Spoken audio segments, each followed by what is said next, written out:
What I'm about to describe to you is easy for most people, but hard for you and for me. Hopefully, we can kind of crowdsource this a little bit. Hi, I'm Larry Kaye with ShadowAnyone.com. I'm the creator of the Investigator's Ultimate Guide series, which is premium private investigator training from someone who's been there and done that. This week is a unique combination of answering a question I got about 2 weeks ago from a viewer and my own personal experience about 10 days ago, because they're pretty much the same thing. The question I got was this person they were trying to verify or see if a very elderly, 100-year-old plus person is deceased or not, has passed away. Again, about 2 weeks ago, I got that. About 10 days ago, I had it come up for me where I was trying to determine whether someone was still living or if they had died. Why is this easy for most people? It's because they pull out their phone at a stoplight and they scroll a little bit and they come up with the obituary of the person they're looking for. Sometimes it's they heard someone at work died and they want to check it out. Maybe, a cousin or something. They got to get the obituary brought up so they know the location and time of the funeral, memorial service, whatever it might be.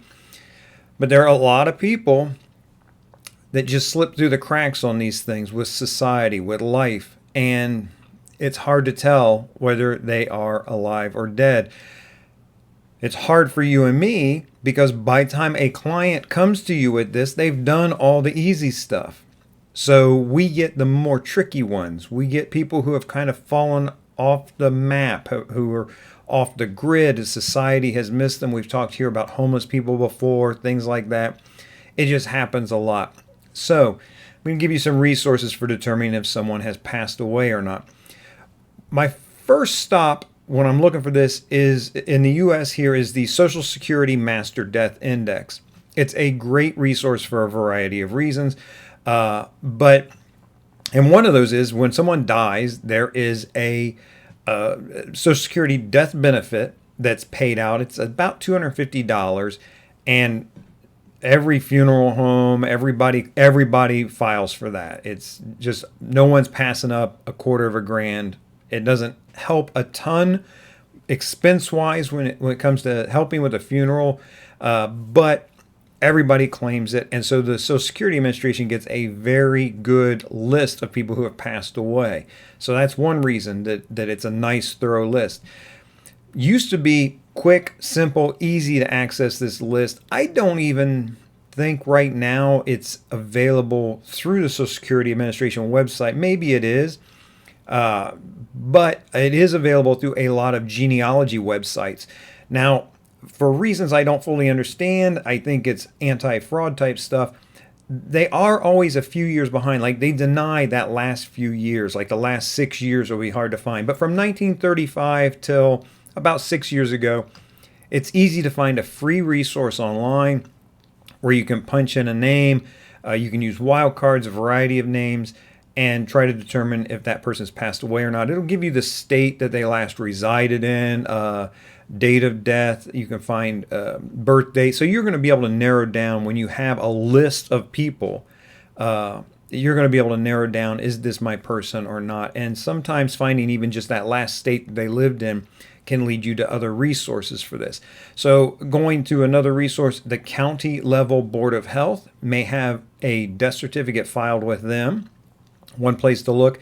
I usually have skipped over that, and I go just straight to the State Bureau of Vital Statistics because that's where the Master Death Index is kept in my state. So they have the birth records and the death records. Death certificates, getting a certified copy of a death certificate is usually an expensive thing, $15 or $25 for no legit reason that I can think of.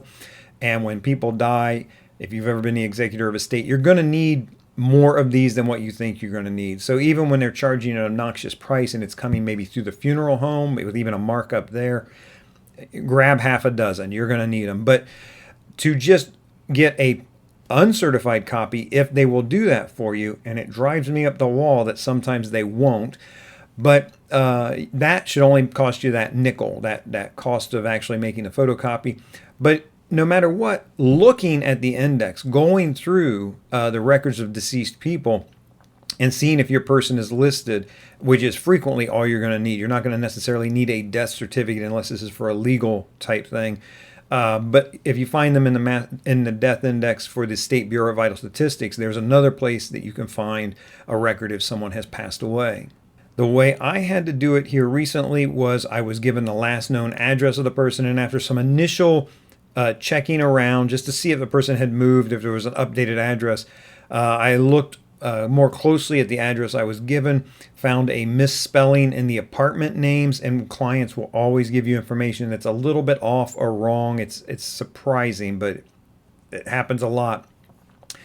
And as I was fleshing out the actual name of the apartment complex for this last known address, I just ended up calling there and asking for the person, and they told me right over the phone that the person was deceased. Now, this I mentioned to you because this is a resource. Don't forget, you can do, interview neighbors, you can talk to family members, you can talk to apartment managers and all sorts of things. You don't necessarily always have to find a specific particular record. Those records may be easier for you to find after you can verify the person has actually passed or roughly when they passed. That just makes that part easier. Now, here's kind of like where I'd like to look at a little crowdsourcing for this, because there are a million places to check online, a million resources for seeing if someone's dead. These are some of the top ones. These are the ones I tend to use. But if you have one that you want to share, drop it in the comments, and we can kind of have just a list of places that people can check to try to find out if a person has passed away or not. In the meantime, this is Larry Kaye with ShadowAnyone.com. Remember, do the right thing, even if it's the hard thing.